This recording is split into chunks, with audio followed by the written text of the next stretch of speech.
Oh, okay. There's two people in here. I don't know who's watching, but Country Living and Taco Lord. Hey, there's some more people coming in. Hey guys, I'm at my family's vacation home that's about to go up for sale. Over here by myself all weekend, and I thought I'd try to go live on my mobile, just using the data. Sitting out here on the porch drinking coffee. Just thought I'd say good morning. I won't stay on long.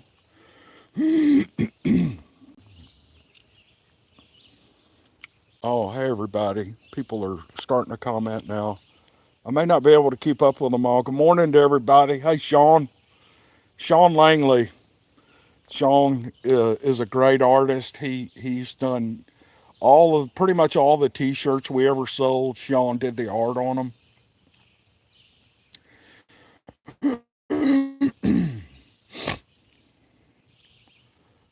Why are we not up so early from Texas? I've been up since 5:30. Let's talk to my old lady back in Mississippi, and I wanted to make sure she was up and working and getting oil changed in that tractor. I've been gone for 3 days. I don't know if she's got all her work done or not. Damn it. Anyway, drinking my second cup of coffee. Yep, coffee with honey in it. Cleo, yep, that's coffee with honey. It's not local honey. It's something April bought at Sam's, I think. Hey, let me turn the camera around and show y'all what I can see out front. Y'all see that? I'm just sitting here on the back porch. There's my legs all propped up. Let me zoom in so you can see the river.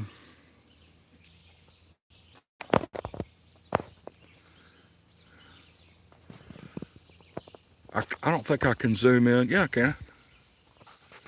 There's a little frog on a rock. That's a giant frog, isn't it? Actually, that's a frog my cousin, my late cousin, had. There's a look through the trees with the mist and the sun coming through there.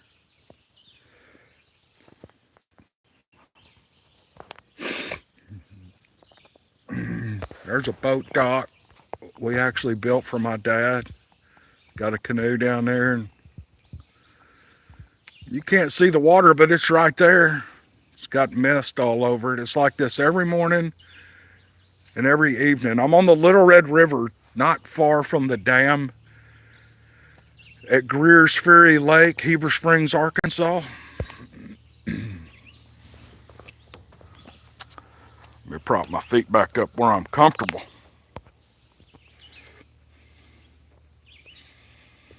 So anyway, I just wanted to get on and stay engaged. I actually uh, got a few stories back this week edited, and I pulled them up on my. I don't have a compute.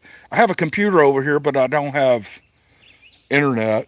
I've been working on Steve Lilly actually, and Virginia Hode. I'm in Arkansas. I'm in the foothills of the Ozarks. Um, I pulled up one of those on my screen here on my phone, and I recorded a couple of stories with my little tiny recorder. So I'll get those done edited when I get back tomorrow, and I'll upload those right away. They're really good stories. Really good stories. I've never gone live on a mobile. Apparently, you guys are getting a pretty good transmission from me. So anyway, does anybody have any questions? Or I don't have much to say. Good news about Steve Lilly. I was fixing to divorce him. Yep. Well, this is a I got to tell you, I've been writing this story on and off for a year.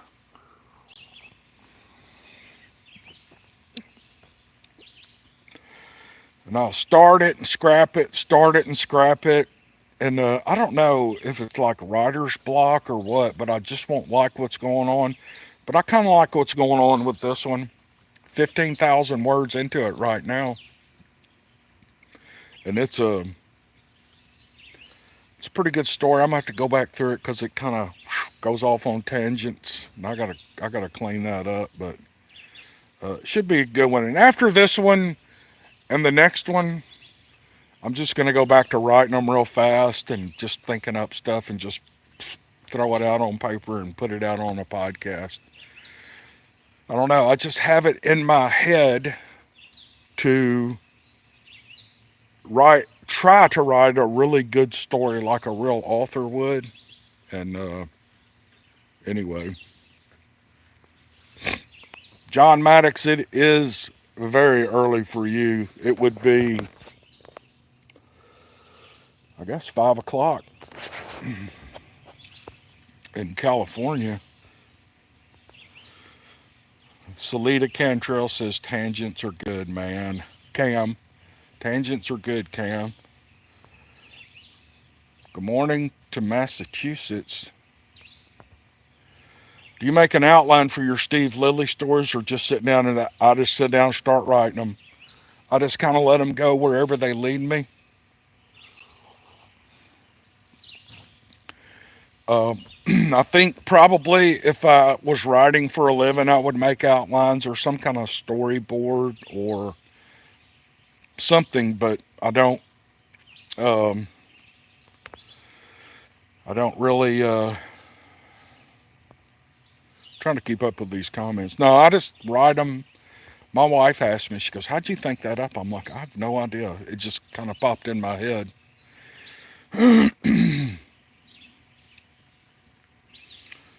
Sherry Cares, good morning from North Central Florida. Does the color look good on the screen? It looks good on my screen. All those trees behind me. I can see the sun coming in. And there's the trailer. Oh, you can see where I'm sitting on the porch. Right there. Right there.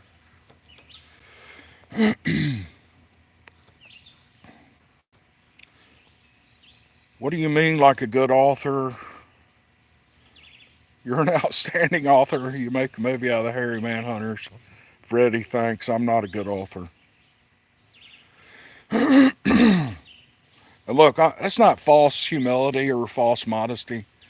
I know what good writing looks like. I read quite a bit, or not as much as most people, but I read a little bit, and I know what I like, and I try to write like what I like, move the story on, don't get bogged down in details, things like that. But I'm just totally not a person to even comment on writing. But here, I'm not embarrassed to throw it out there. I'll write something and throw it out there. On I've been meaning to tell people this, and I don't know who all will see this, but so I'm not going to be able to pay attention to the comments for a minute. But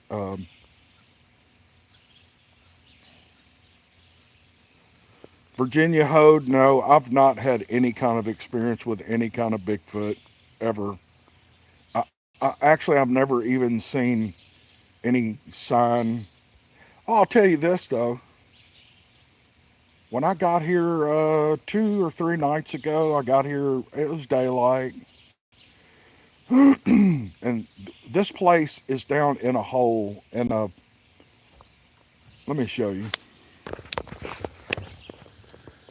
You see, that's the Little Red River, and for some reason, this image doesn't do this mountain justice, but you can see there's just mountains everywhere. I mean, this is truly off in the boonies. Anyway, I got out of my truck and I saw a cat when I was coming down the mountain, and the cat ran off in the woods. He's going to go kill some wildlife. You know, that's what they do. The cats are little murderers. And um, I'm sure this cat's eating what it catches because it's a feral cat.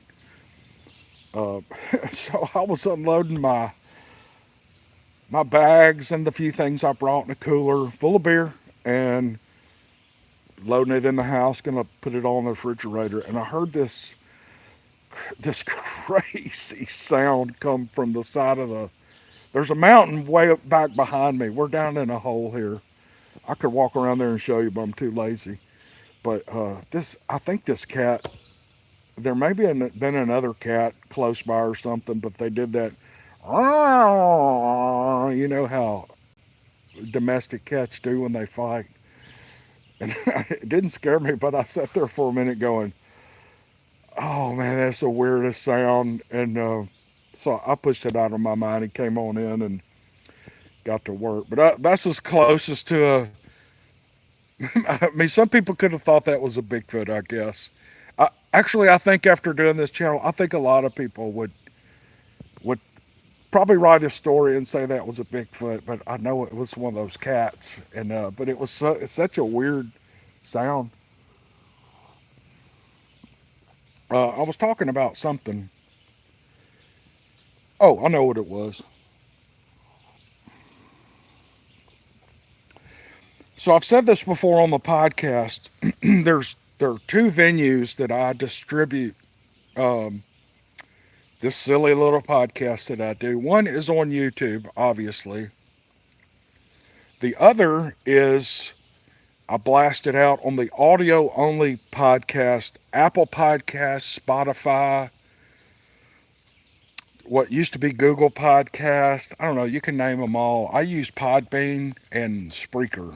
I use those two apps to listen to podcasts like Joe Rogan and, you know, some of the political podcasts that I listen to and some of the true crime podcasts that I listen to.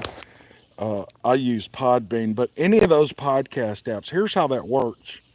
We upload the audio for people who don't know. I know a lot of y'all know this, but we upload to a podcast host, and that podcast host distributes that podcast out to all these podcast apps like Podbean, uh, Apple Podcasts, Spotify, iHeart. I mean, my podcast is, and almost every other podcast in the world is blasted out to the world on all of these podcast apps through one host. My podcast host is Spreaker, Spreaker.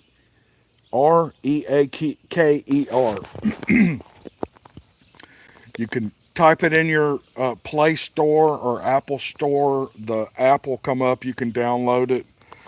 But this is going to be a long story, but that's the way I am. I have to fill you in on all the details.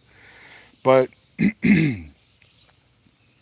so I've been with Spreaker for 2 years. I've got over 400 podcasts up. Matter of fact, I'm uploading older stuff that didn't make it on the podcast. I had put it out on YouTube before I started blasting out on the podcast app. So some of those stories didn't make it on there. I've been dropping a brand new fresh podcast that isn't on YouTube every single day for the last 68 days. There's at least a 10 to 45 minute podcast dropped every morning at 5 a.m. on Spreaker. You don't have to download the Spreaker app to hear it, but it's blasted out on Spotify and all. But if you listen to it on Spreaker, we get paid ad revenue for those. It's not a huge amount of money, But when I first started putting podcasts out like this, not everything but YouTube, I would blast it out that way, but I was having to pay the host to blast it out. And I thought, well, I'll do that because maybe I can attract a sponsor or, someone to, like Yeti bars, like someone to do an ad for them. Hold on. I know I'm probably boring y'all, but I have something to talk about, so I'm going to just talk about it. Anyways, I switched to Spreaker, and I actually called them before I started uploading them, and they have this Prime program to where if you get so many if your podcast achieves I don't know 5,000 downloads a month, they will put you in the Prime or Premium program, and they actually pay you revenue share. It's not a huge amount, but Spreaker pays better than most. I think they do. Anyway, long story, a little bit shorter. They and I didn't realize this until a few weeks after they started the program. And I would switch over to it to give you the exact name of the program, but I don't know what it is. But it's like a members club program. Now, I do not do that on YouTube. Everything I do is free on the podcast and on YouTube. It's all free. I'm not going to do a members thing for the Bigfoot type stories and all. But Spreaker has this program. It's a supporters club or something. And when they sent me an email on it, so I clicked on the website. I kind of dug into it. What I found was all these other apps, when you do that, they take half. Like if I started a membership club on YouTube, which I'll never do, I'm not going to do it. YouTube gets close to 40 to 50% of like if it's $5, $3, the creator can charge whatever he wants. And I don't know I'm not a member of any of those clubs, so I don't know what these creators offer. But on the Spreaker Supporters Club, I think that's what it's called, Spreaker pays the creator 100% of, so if mine's $3.99 or $4.99, $4 or $5, the only money that's confiscated is the Stripe fee, which is about 10%, I think. So if it was $5, then Stripe gets 50 cents and the creator gets the rest. I thought, man, that's a great deal. So I activated it, and I didn't think that, I thought it would be okay to activate it because I was not going to announce it until I figured out, number one, if I was even going to do it. Number two, if I could think up some kind of something to put on there that would be unique. In other words, if you're putting money in this, then all of a sudden I work for you, and I need to give you something exclusive and something good to entertain you that would be worth $5 a month. And I couldn't think of anything, but it was activated. I had no idea it was, I just thought it would just kind of lay there dormantly until I announced it. And I wasn't going to announce it until I figured out what I was going to do with it, if I was going to do anything at all. Then I get a notification that somebody has joined it, and they are paying $4.99 a month for exclusive content. But I don't have any exclusive content. I had not started uploading for it. And then I got another one. So there's 2 people in my supporters club. Don't go over there and join it. That's not why I'm saying this. I'm saying this is how this whole supporter, because I'm such a moron. I don't know. It's like this live thing. I actually tried to go live last night, and I could not. It looked like I was live, but nobody was. We have a little counter up here that shows how many people are in or have joined on this live feed. 246 right now. I couldn't figure. It just stayed zero, and I kept thinking, well, I guess I just don't have a signal. The signal's not getting out, so I finally just got off of it. But the problem was I didn't have the settings right. I had it like myself invisible to the public. But I figured that out this morning.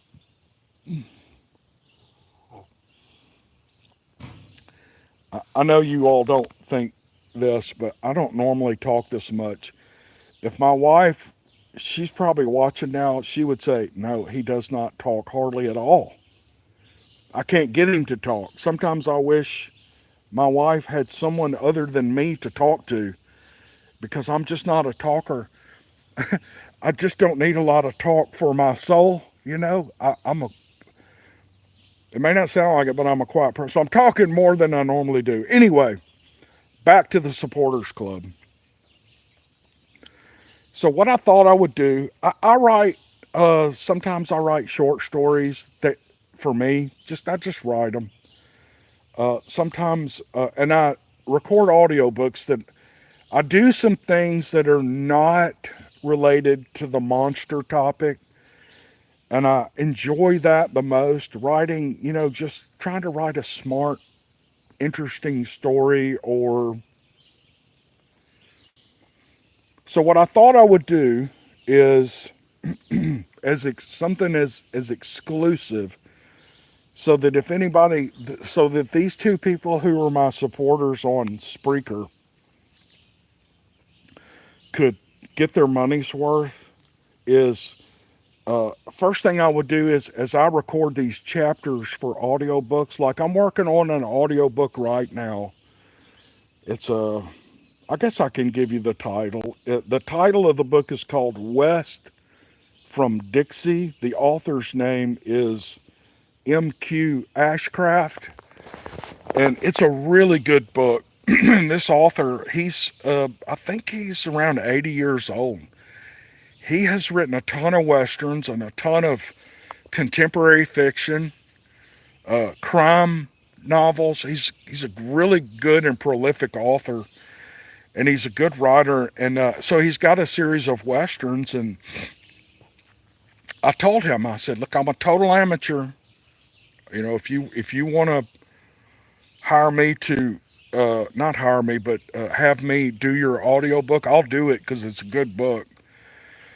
But I'm not going to charge anything, but you give me the right to put it on the podcast, and then I give you all the audio files, and you go sell it on Audible.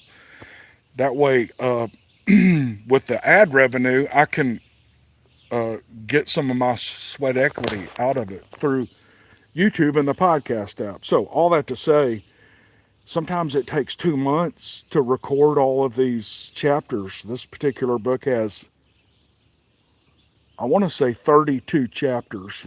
My hat cricket. And I'm on chapter 8 or 9. And I just do them when I can get to them. And then that file may sit there for a week before I can even edit it. And so what I thought I would do for the supporters club is upload chapters as I edit them. So you guys get the exclusive premiere of these chapters. The thing that wouldn't work about that is when when I listen to an audiobook, I want to listen to the whole thing. So you would just get a chapter at a time. And then the other thing that might be exclusive are I might pick out some stories from some of my favorite authors. Most of them write short stories. And just read those to you and not put them out for public consumption, but they're great stories. Some of them are action-packed. They're really well-written stories. I don't know how the copyright would go on that if I just do it exclusively like in a club. It'd be kind of like a book club. A book club that you have to spend $5 to be a member of every month. And $5 is pretty steep. But that's kind of the minimum they let me set the supporters club at. Let me get my Man, I look like a hippie. Uh, $5. I think $4.99 is the minimum or the recommended thing, and you can get Netflix for $15 and get way more entertainment than listening to me. But that's what it is. And so I wouldn't promise anything if you join the supporters club. Anything short of 2 exclusive recordings a month, which would make each recording worth about $2.50 to you. So I don't know if it'll work, but I'm kind of putting it out there. It is active. If you want to join, this week I'll be uploading 3 or 4 chapters of West from Dixie on that. It won't go out to the public probably for the next 6 or 8 months. But when it is released to the public, the whole book will be out. So if you could just wait and don't spend the money, that's fine. Anyway, you see where I'm going with this. So anyway, that's my story on the Spreaker thing. Let me get back to the comments. Okay, there's somebody asking, are you racist? I don't even know what that means. Let's see some. There's a message held for review. Let's see what kind of.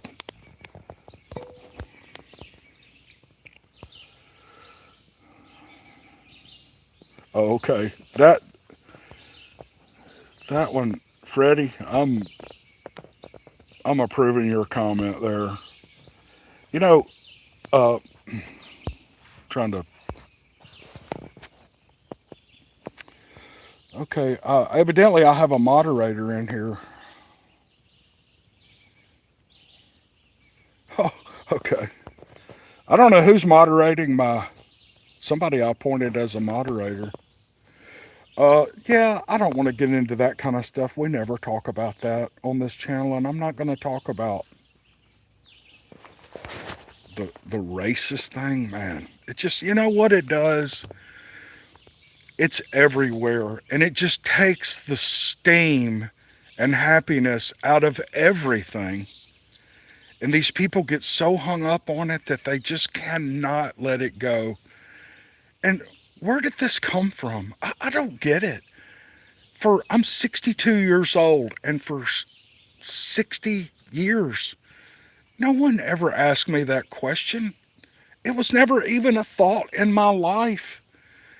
And all of a sudden, it's this big deal. And it's like, I mean, it's almost taken the wind out of my sails. Somebody just even saying that. But maybe that's the intent.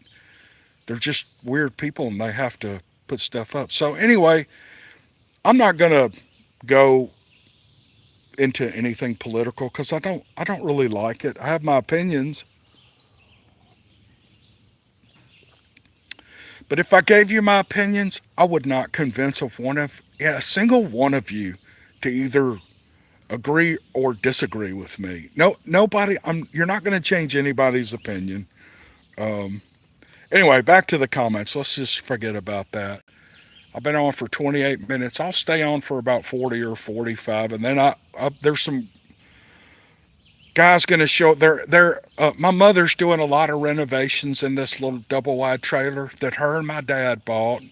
They've had this place for 40 years. Oh, there's a fly bite my ankle. Ooh. Um,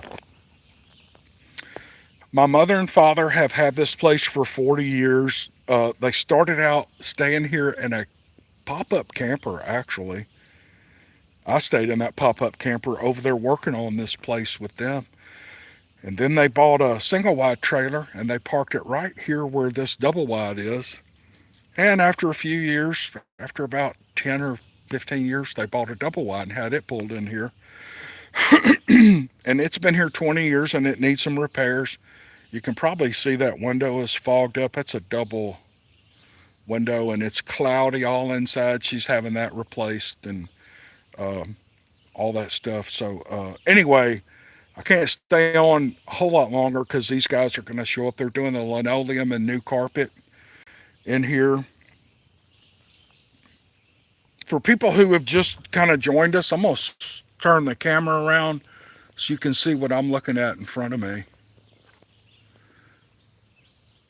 You guys see that? That's my mother's boat dock. There's a canoe there. There's usually a boat pulled in there, but I'm the only one here and I didn't bring a boat. That's what I'm looking at.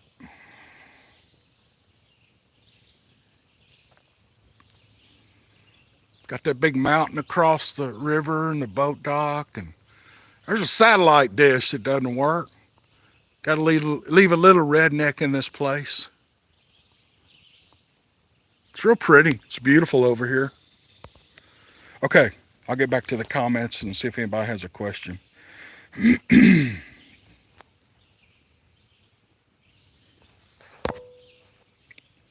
I keep hitting the screen and something else comes up.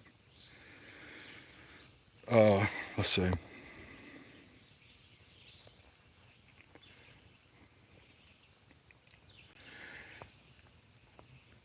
Deborah, you should come bring your fishing poles and do some trout fishing. This is a trout river, and some big trout have been caught in the Little Red in Arkansas.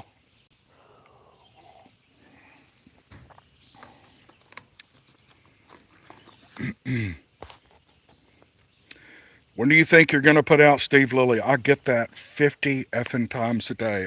Cleo, I'm close. I know I said I was close 3 months ago. I thought I was.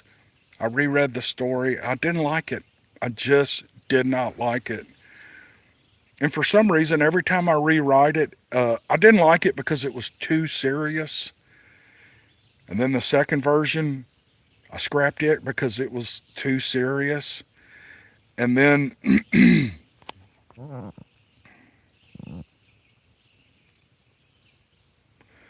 sunfish kind of fisherwoman. What's a sunfish?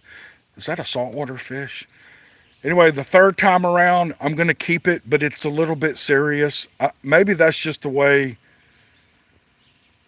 the stars are lining up, and that's how the story should be. So it's going to be kind of serious and epic. But brim, I like brim fishing. MI Improvement says. Hope y'all don't care. I'm going to have a cigarette with my coffee.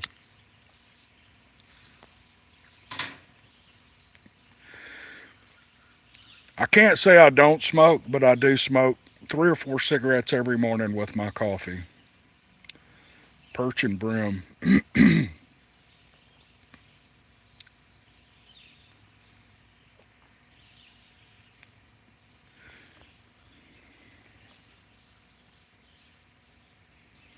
We can do. Bonnie says. Bonnie Mower says she loves Steve Lilly, and they can do serious. I hear you. You need a cigar. I don't like cigars. I just like 2 or 3. I just love a cigarette with my coffee. I don't know. I used to smoke a pack a day, but I don't do that anymore. I haven't done that for 6 or 7 years. If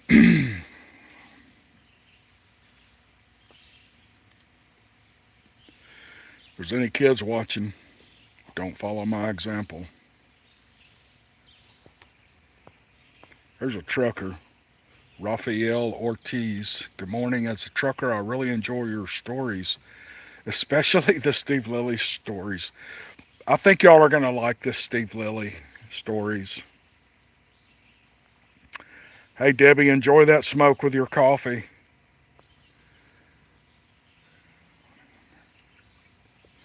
Do they have boogers there prospecting USA, hunting America's treasures? I don't know if there's boogers here. I've been here. The last night was my third night here all alone. And I'm one of these people who I cannot sleep if there's any light anywhere coming in. I don't know why. I don't like to, you know how you wake up at night and open your eyes and go back to sleep. If I wake up and there's any light at all, it's like I stay awake. And so I have to have complete darkness. I would prefer complete darkness if I'm sleeping. And it's completely, there is no light anywhere, not even moonlight. And I sleep like a rock. I don't worry about anything. There could be boogers around here. Bigfoot, I don't know. I don't know.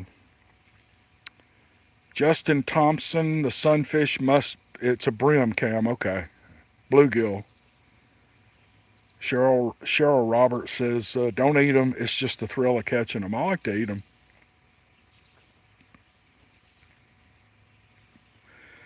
Freddie says gummies are better.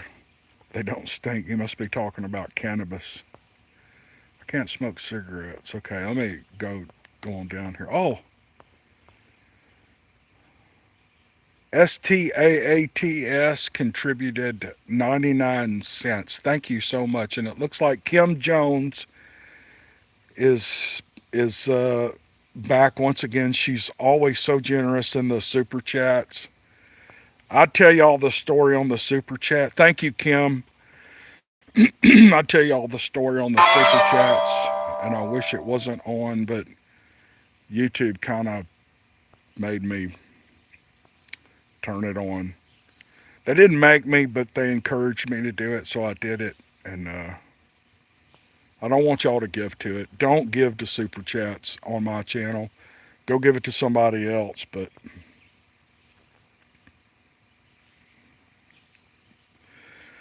Cleo says he just tried honey in his coffee. It's an acquired taste. It took me about a week to get used to it. Here's why I went to it.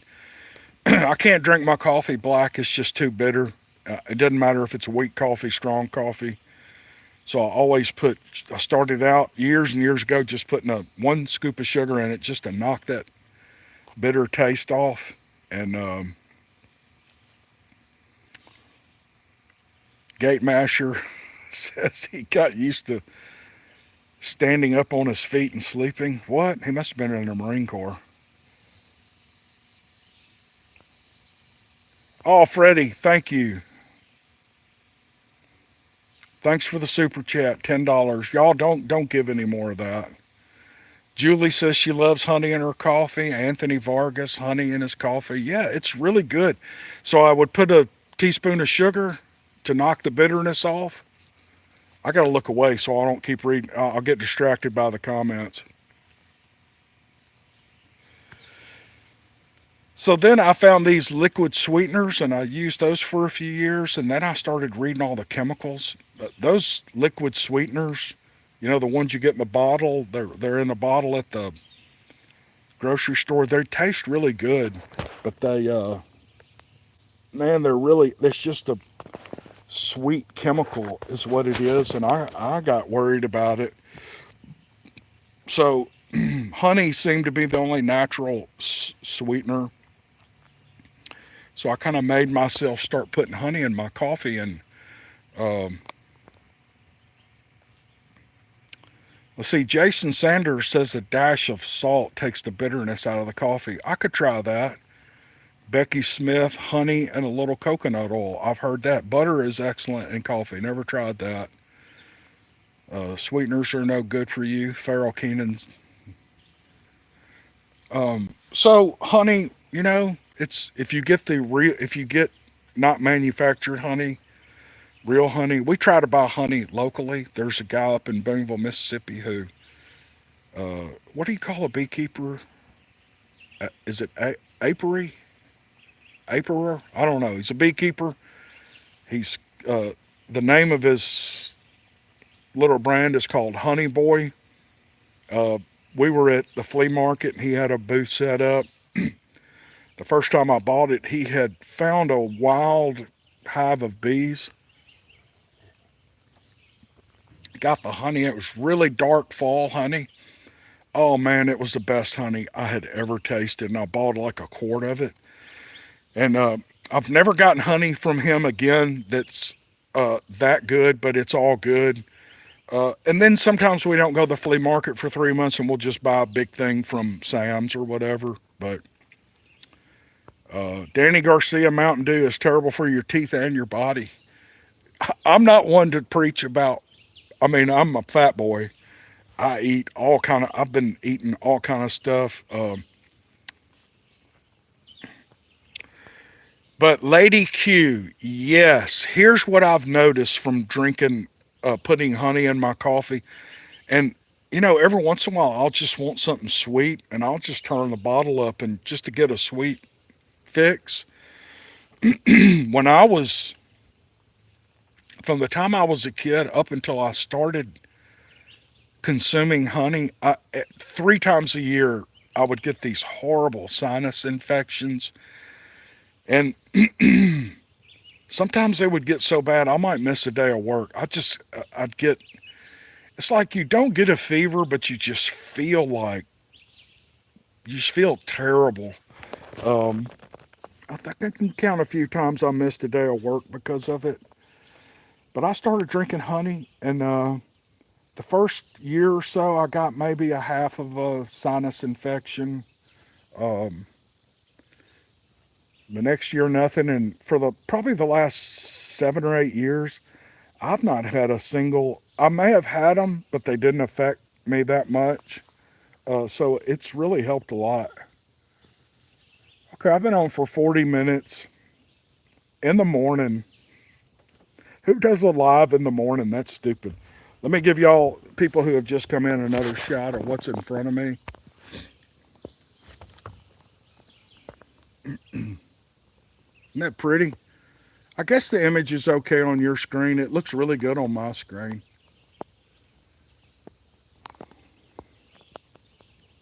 Let's see if I can get to the sun. There it is. See the sun coming through the trees?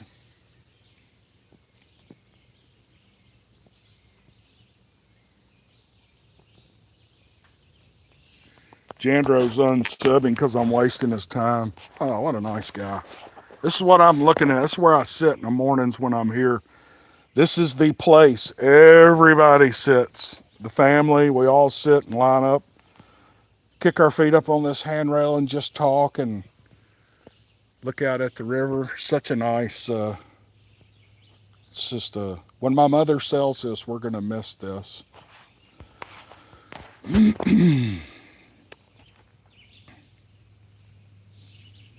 This Jandro guy, man, what a jackass. Man, the world's full of them, and they about one or two out of 1,000 show up on this channel.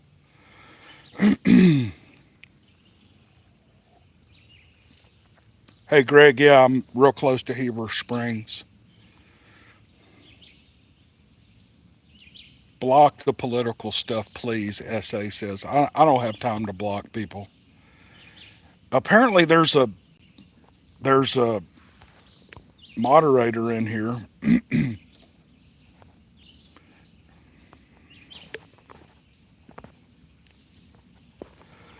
Okay, somebody's moderating. I don't know. I can't remember who I assigned to be a moderator, but they're taking down these nasty comments.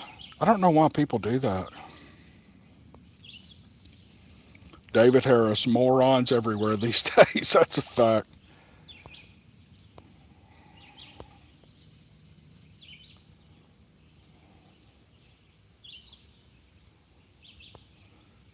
Anthony Vargas said he had a tornado knock out his.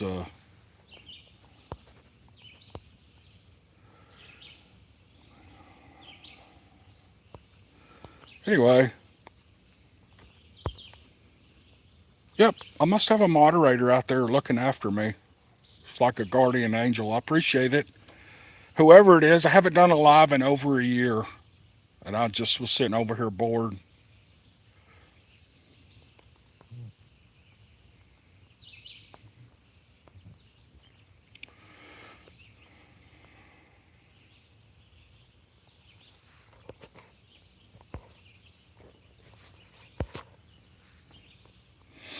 All right.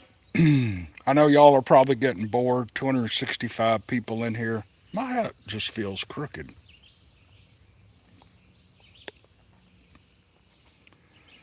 Walleye. People say have told me for years walleye is good, and I've never tasted one.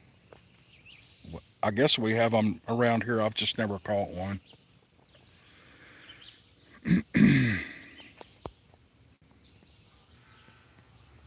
You're welcome, Lady Q.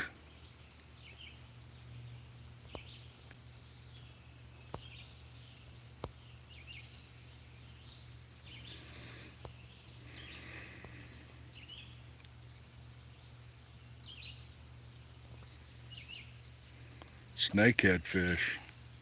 What the hell's a snakehead fish?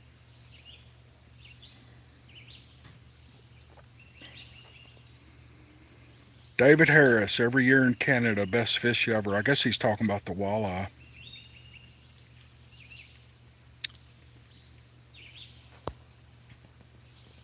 Back him. Thank you.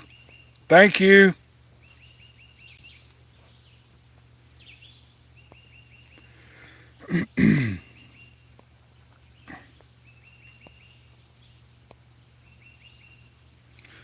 Freddie, what the hell's a brim? It's a bluegill. It's what people in this area call a bluegill.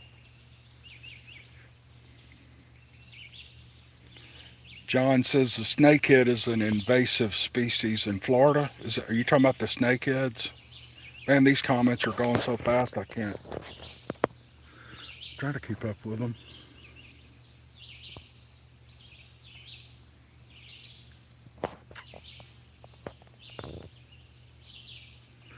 Crappie is the best tasting freshwater fish. I would tend to agree with the New Hampshire Outdoors. They are delicious. What do they call them in Louisiana? Sac-a-lait? There's another name for them in other places. Crappie? Hey, Danny, thank you, man. Everybody's just sending me care money. It's like it's a care package. I appreciate it. Jenny Nowak, I guess I pronounced your last name right. Good morning from DeVille, Louisiana, or Louisiana, as my grandfather used to say. Crappie are the best. You always put yourself down. You're awesome. I got the feeling some great things coming your way for your channel. Cooking on a budget. I don't put myself down. I'm just realistic. But thank you for saying that. Love the slabs. Got snakeheads in Virginia as well, said David Harris. Jay Whalen says Arkansas is the first place he ran into the forest people. Lynette Moat, good morning from Jacksonville, Florida. My dad was stationed down there in the Marine Corps. I think it was Jacksonville. Or that's where he went to. My dad was an air, what they call an Airedale in the Marine Corps. He was in the Air Wing. I think that's where he went to school. I think. I'm not sure. School to learn to do his job.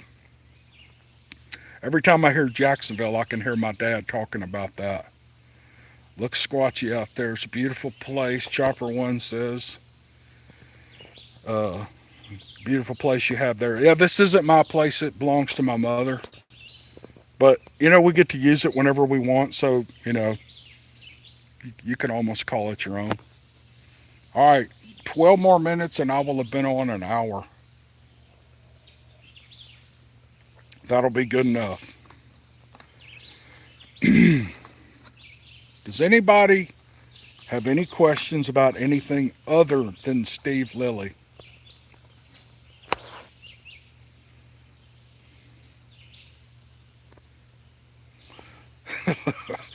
White Lotus says my dad got kicked out of the Navy because he couldn't swim. What?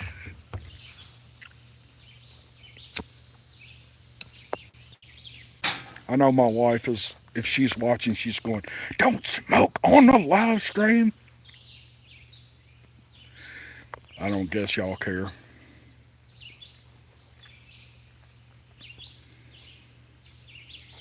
Tim, you saw Steve Lilly in Walmart? I'm sure it's where he hangs out.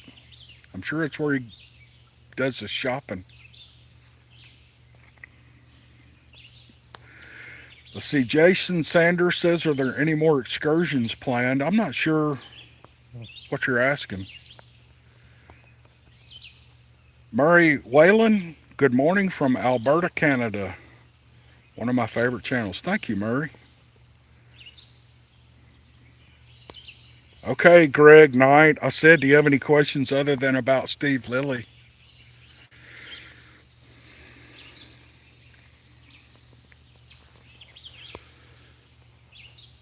Okay, working with iron Natho Studios. I don't know. What's your favorite writing you enjoy? I like. I get on kicks, and right now I'm reading authors like Larry Brown, Michael Ferris Smith. Michael Ferris Smith um, is such a good writer. He's alive. He's still writing. He's had two of his books be turned into films. One is called Desperation Road, which I think is the title of his one of his latest books. He's got I can't doubt I'll remember all the titles I've read. He has a book out called Rivers, which is pretty good. I would tell you what they're about, but I'd start talking too much. You don't want that. He's got one called This Savage World, excellent book. He's got one called, I think it's called, it's the last one I read. It's called Backwoods or Blackwoods or something. I can't remember. I don't remember the titles. I just remember the books. But it's, the stories are good. The stories are good, but it's the way he writes them that I love it. My wife and I have two different reading preferences, but we both like authors who just get to the point. Don't get. I'll give you an example. There's an author out there named Joe Lansdale. Joe is a good author. He's a prolific author. I think he's still alive. Um, I had someone send me an email, and they said they've been I read a book by Joe Lansdale called The Thicket. It's good. It's a pretty good book. I also read a book by Joe Lansdale, Bubba Hotep or something like that. It's kind of a funny. It's very raunchy. It's a raunchy book. It got made into a movie. I think it's called Bubba Hotep. Those are the only two books I've read of his. But he has a series out that he started writing, I think back in 1990, called the Hap and Leonard series, and he's written more than five, probably 10 or 12, and they got turned into a TV series, and I've never watched the TV series.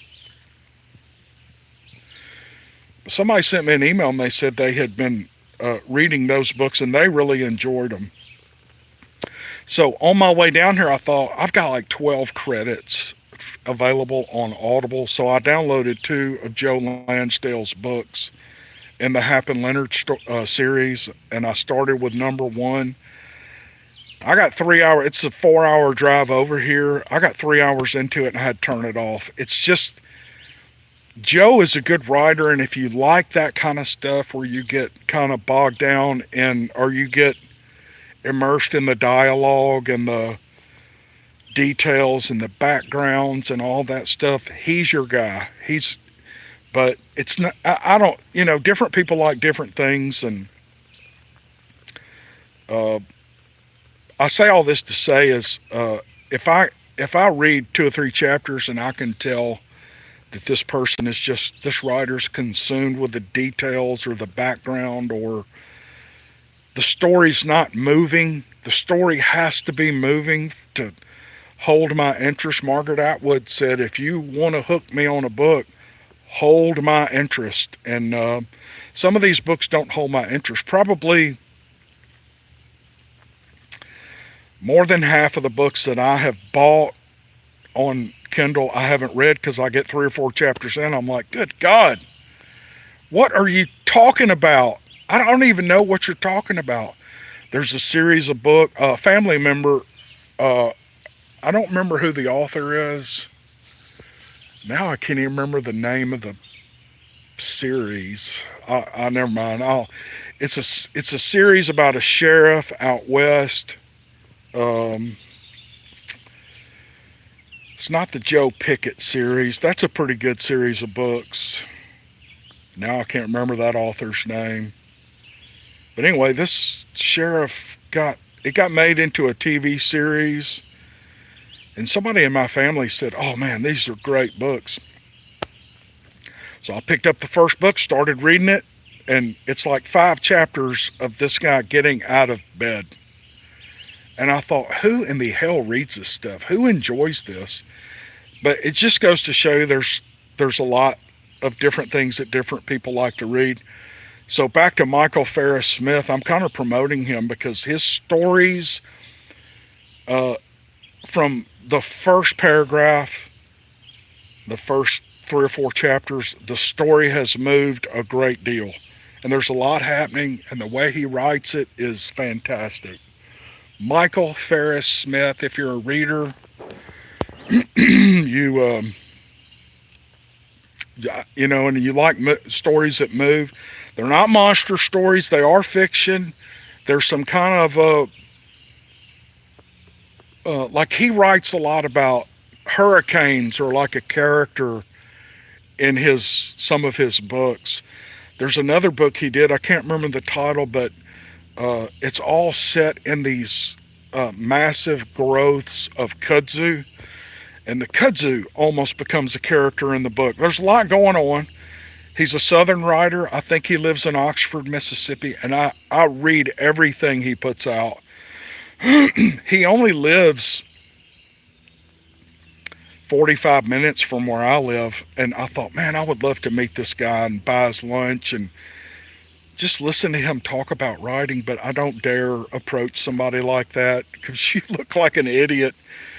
Hey, I just want to have lunch with you, you know, and so anyway, I'm sorry, I've been rambling. Let's see. Let me go back through the comments, see if I see a question. So someone asked, what do you like to read? Larry Brown is also, he's dead, but he has some good stuff. He has one book called Joe. It's just called Joe. It's a great book. He's a Southern writer. It's kind of Steve Lilly type story, you know. It's and pretty much most of the stuff Larry Brown wrote, people from the South, and in particular Mississippi, will understand immediately when you read it. It just resonates. You know who else can write, is a Southern writer who some people don't like, but I like him, is John Grisham. He has a collection of short stories out. I want to say the book is Ford County. I read the whole, it's just a big thick book of short stories. Some of them are hysterical. Some of them are very thought-provoking. But if you want to read a collection of short stories, if you want, you know, short stories are good. If the writer, you know, has perfected the craft of writing a short story, you get immersed in what's going on. Larry Brown's good at short stories. John Grisham, who I think he's only got one book of short stories out, but it's called Ford County. Look that up. Larry Brown's book of short stories, which I actually bought in the hard copy version, is called Tiny Love. It's a great book. It's just, there's probably 50 short, it's his whole life of writing short stories in that book. The very first story is awesome. It's very awesome. But he writes in different voices. So you read the first one and you kind of think, oh man, I've got a whole book of these kind of stories. But you go to the next one, it's totally different. Not just the story, but the way he writes it and everything. So anyway, I didn't bore too many people. There's still 260 people in here. Okay, Angie Gowan wants to know if I've ever been panning for gold in Arkansas. I've never been panning for gold anywhere. Ever. Ever. I would not know the first thing about panning for gold. So no, I haven't. Coffee's getting lukewarm.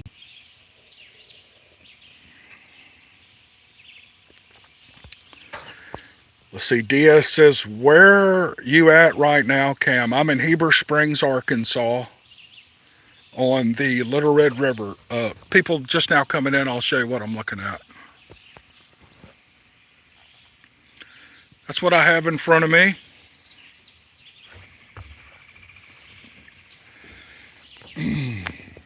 I'm just sitting here on the porch, drinking coffee, having a smoke, doing a live stream. Freddie said, get a refill, we'll wait. I'm about to get off here. These guys are going to show up and start laying this carpet and putting this linoleum in.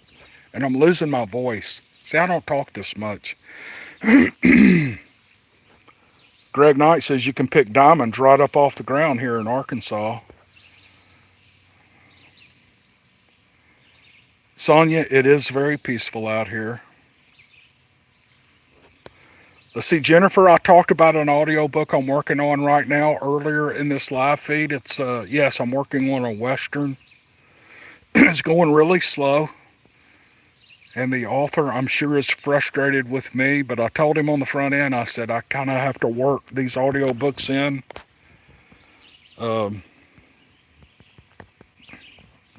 And he's a super nice man. He has a very nice family. I've corresponded with his wife initially before I was able to talk to him. I think she was kind of feeling me out, wanting to know if I would be interested in doing his book. So I bought the book. I read the first 6 or 8 chapters. I was like, hell yes, I'll do this book. Here's where I'm at on audiobooks.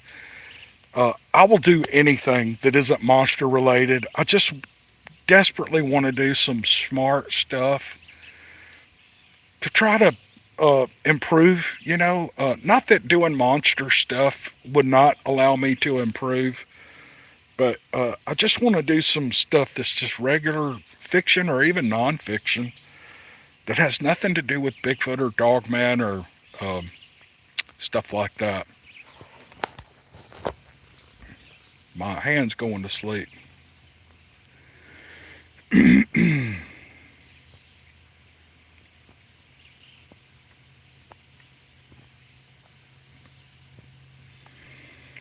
All right, 1 minute, 2 seconds. I'll look for one more question, then I'm going to sign off and get busy for the day.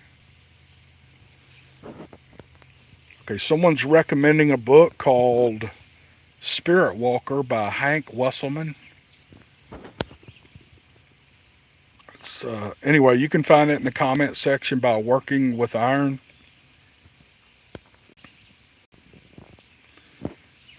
Hey, Diaz, no, I'm not on a boat.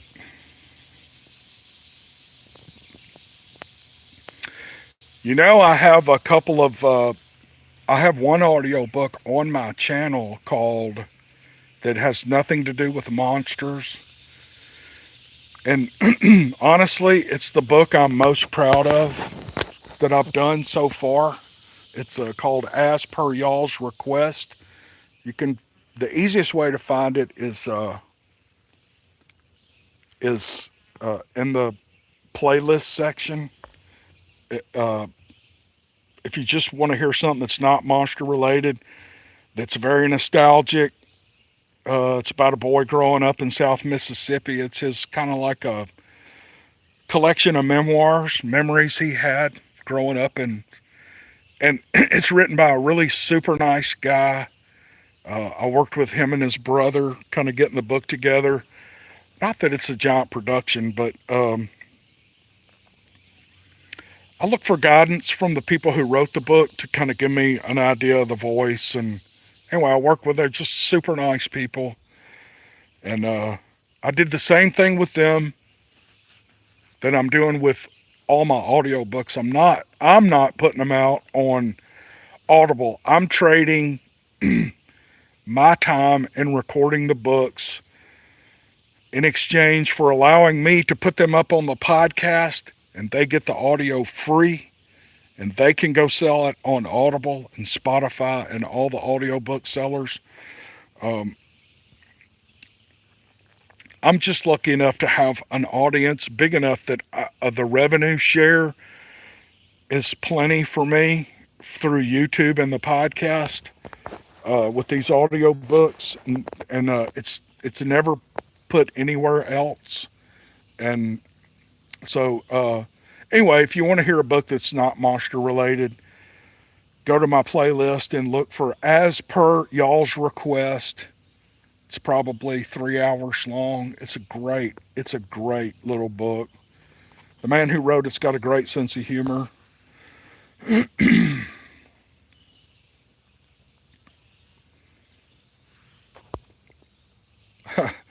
Someone wants to hear about Steve Lilly's ancestors. I'm working on that. That this next story, 16 and then 17, we're going all the way back to Steve Lilly and how he got to be where he is. Freddie, where's that playlist again? Just go to my channel and click playlist, and you'll see a whole list of them there. It's got all the books listed in there. You just click the playlist, and it starts playing them from the beginning, and you can listen to the whole thing. There's a lot of people that watch my channel that don't understand how YouTube works. I'm not saying Freddie doesn't know, but they don't even know how to subscribe. They have to search for the channel over and over and over to listen to a video. You don't have to do that. There's a subscribe button. Boop, just click it, and then it'll ask you, do you want notifications for this channel? Not just mine, but any channel. And you'll get a notification in your inbox or in your email that there's a new video out. But there's a ton of people that watch my podcast. They're my age and older. They don't know how to subscribe. They don't know how to work YouTube. If you don't know how, ask your grandkids or your kids or some person that's younger than you who's used to the technology. They'll show you exactly how to do it. Anyway. Robin Barlow wants to know how old I am. I'll be 62 next month. Beanie Weenie wants to know if I'm from Florida. Nope. I love the state.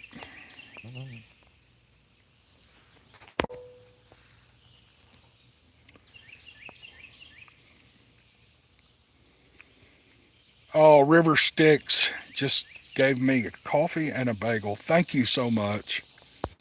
I'm about to turn this super chat off because it's embarrassing. But thank you. Thank you so much.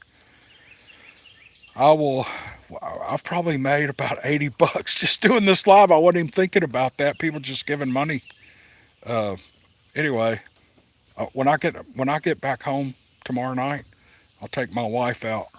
I'll go buy her a McDonald's cheeseburger.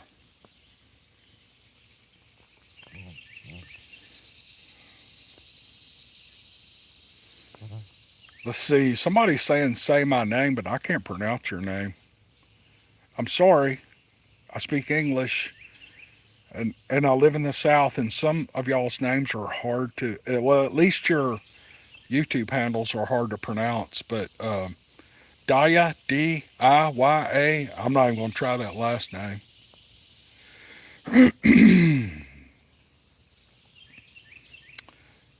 Somebody said the most appealing part of your channel is the humility you present in your character. Well, here's the deal. Uh, I don't know if it's humility, but I, I'm not very good at putting on a show because then you have to remember the personality you made up in your head. And a lot of people do that. A lot of people live their whole lives with a mask on. You never really see who they are. And you're not seeing 100% of who I am. But as far as YouTube goes, I'm just acting, I act like and I talk like I would talk to anyone. If I met you on the street, I just want to be real because I could remember that.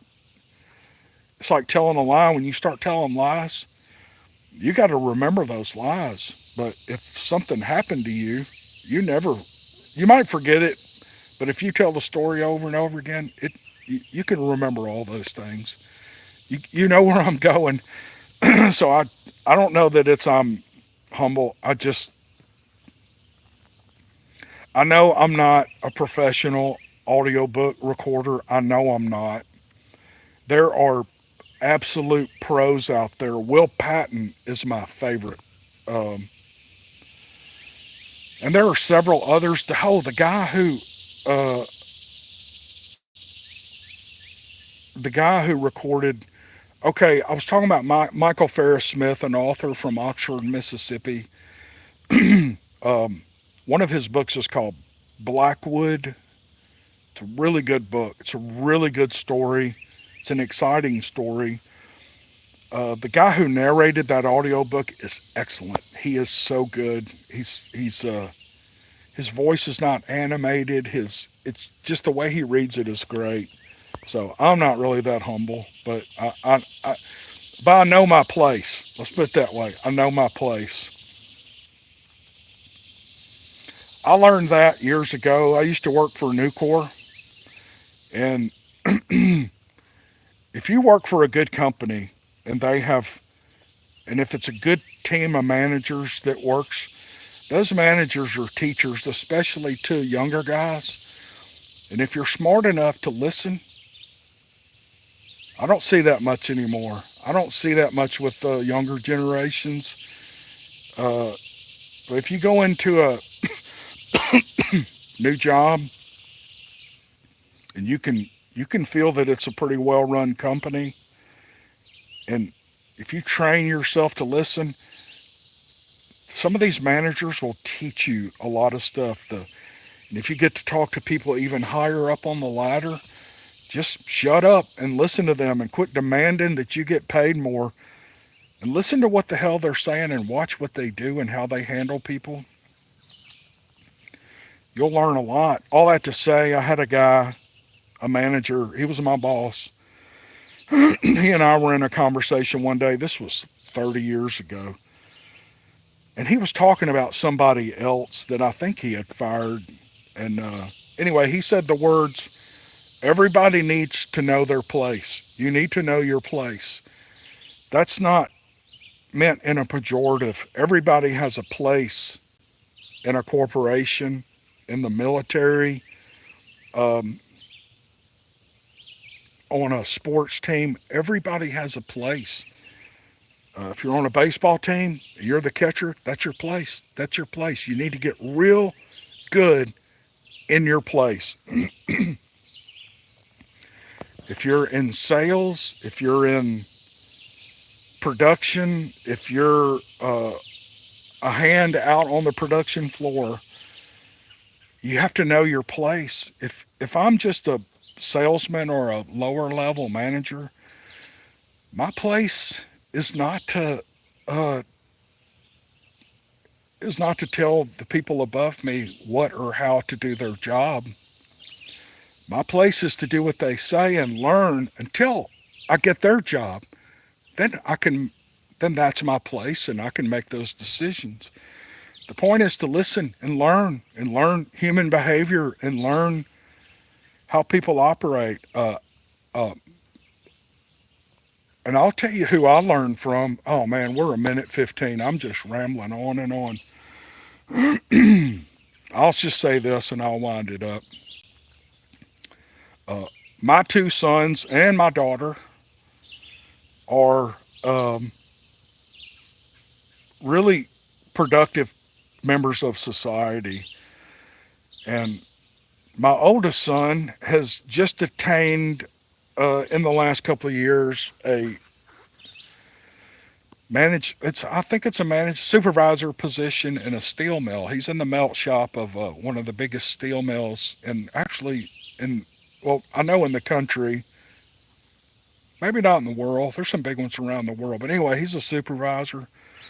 And I've talked to people that work with him, and he's probably right around 40 years old.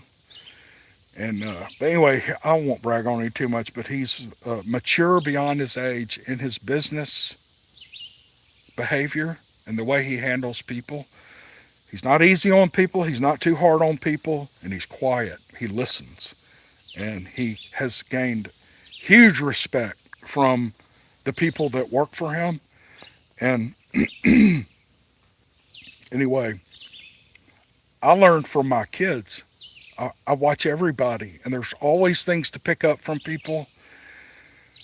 So I kind of went off on that tangent to say that humility comes from knowing your place. And my place in the uh, narrator audio book world is to just be quiet, try to learn the best I can, do the best I can. Even at my age, I'm a rookie, and that's the fun part of it is learning and going back to some of your, like for this narration thing. I would have never thought I would have done this. I actually just kind of stumbled in it, just as a fun, almost a gag. But I found that I love it, and but to go back and listen to some of the very first things I did, and then even go back 2 or 3 years to listen to the first audiobooks I ever did, and then listen to them now. The first audiobooks I did, I have called the author that I did them for and apologized 100 times at what a terrible job. He's like, "Oh man, it's fine. You know, we've sold a few of them and whatever." But I've actually apologized a couple. Matter of fact, there was one of them that he released as a 3-part set. I redid the whole thing for nothing because I was so ashamed of what the original sounded like. But I go back and listen to the one I redid, and it sounds like shit too. So, but these last couple of books, as per y'all's request, the last, maybe the last two Wild Hunt books, and then this Western I'm working on, I'm getting happier with what I'm doing. So it's not humility, it's just knowing my place. I know where I am in the spectrum of, this entertainment thing that I'm so not used to. And so that was a long way to say, I get that a lot. Cam, you're so humble. I'm not humble. I'm I'm uh I'm not a very good guy, but one thing I think I have going for me is I know my place. All right, says somebody asked, do I eat breakfast? Yeah, I've been going into town and getting. I got a Sonic. I like their burritos at Sonic, but I like to put that Sonic del Salsa on every bite. And then the day before that, I went and got Burger King biscuit. Oh, I'm just eating terrible while I'm here.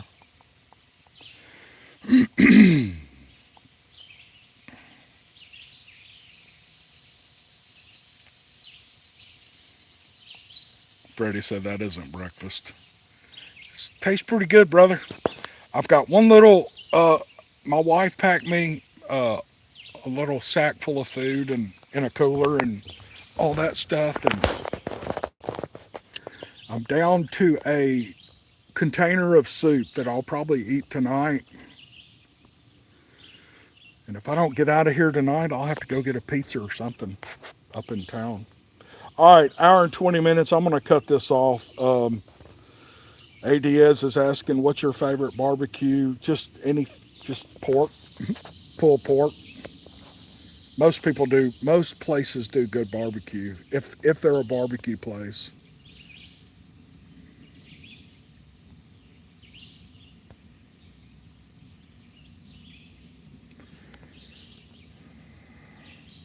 Okay, I'm not seeing any more questions. Hey, thank you all. I did not plan on staying on this long, but true to my Southern heritage, I just keep talking. We cannot say goodbye. Something about Southern people, we do not know how to say goodbye and shut up. And to my wife, when I'm always going, come on, let's go, quit talking, quit talking, I'm sorry, because now I'm doing the same thing. I'm doing the same thing. So I love you all. Thanks for joining me early in the morning, Saturday morning. Hope it doesn't get too hot today. These guys are going to show up and start putting linoleum in. Then we got to get this house back in shape once they are done. I hope they help me move all this furniture back in, get washer and dryers hooked back up so that when my mother comes back, she walks in and everything looks like it did. That's the goal. And that's my plan today. Then I'm heading home tonight. All right, you guys have a great weekend, and we'll see you on the next podcast. Should have one up tomorrow night if I can get home in time and get it edited. And we'll do that. All right, love y'all. Talk to you soon. Bye.